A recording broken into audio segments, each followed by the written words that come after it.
So, good day everyone. I request everyone to please stand for a prayer.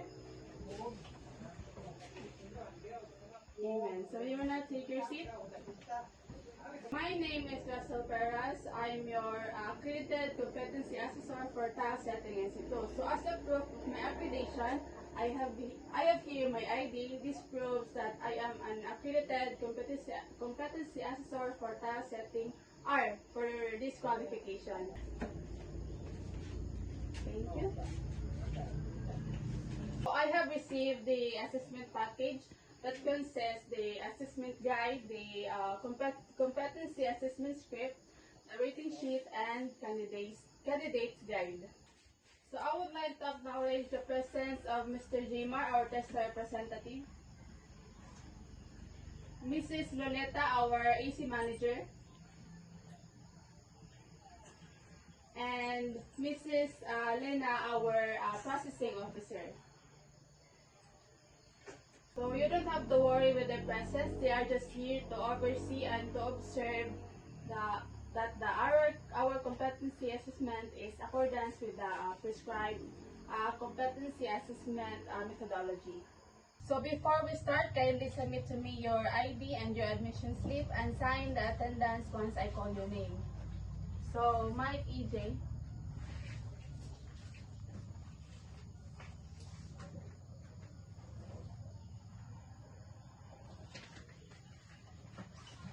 Franz Ransen.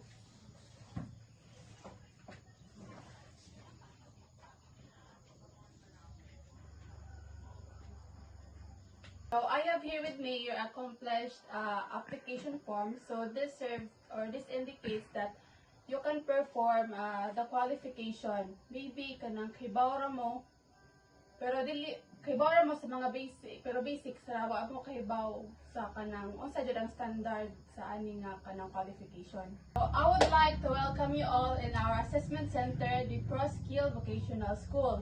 So the purpose of this assessment is to determine the level of your competency. So today I am here to administer the competency assessment, this qualification with a basic, common, and core. So in the core competency, we have three.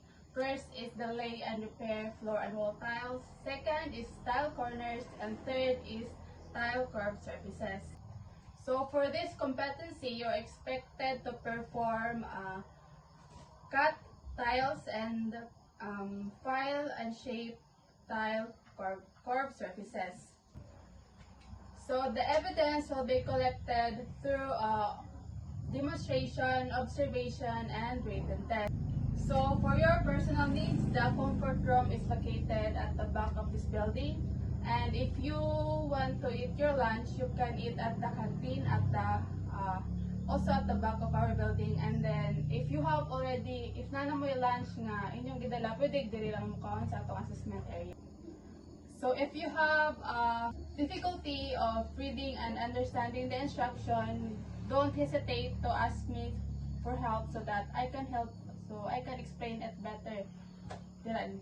So in this assessment center, we have the do's and don'ts. So first is once the assessment has started, you are not allowed to go outside. If valid ang inyong kanang reason or tagaan man hog approval, pwede ra mo makagawas. And the next is while the assessment is started, you cannot ask questions because kitagaan naman ho enough time for that. So for the issuance of the national certificate, the assessment center or the TESDA provincial office will email you in your personal Gmail accounts if you have kanang, if nakuan mo as competent. If dili mo kanang competent, walay kanang Gmail or email nga maabot nila ninyo.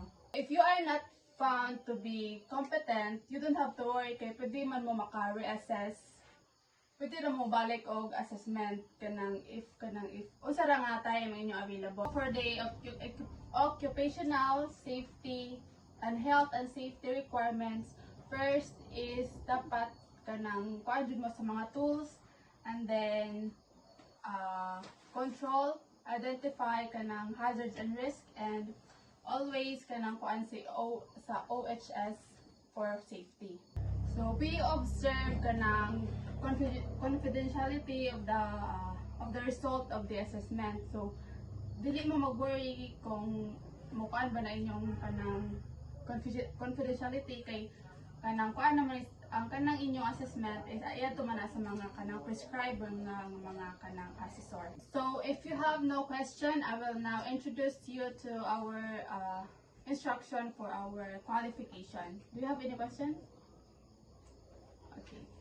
We will now go to our assessment area. Come follow me.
Come in. So, congratulations for finishing the assessment, Mr. Rancel. So, how did you feel about sa atong kanang assessment? Nalipay. So, here's my feedback. So, I can say that I see that and I observe that you perform the task very well. You are confident in doing the task. So, you perform the task just like the tiling file and in the curved surfaces. So this indicates that you are competent in this qualification. Congratulations. So I have here your rating sheet. Kindly kindly sign it, and I also have here your copy of your kanang summary result. So you can get your national certificate from the assessment center. So you will magdaka og accomplished letter of authorization and submit a photocopy of a valid ID with specimen signature, and then pay the certificate for 50 pesos. So congratulations again. Come in.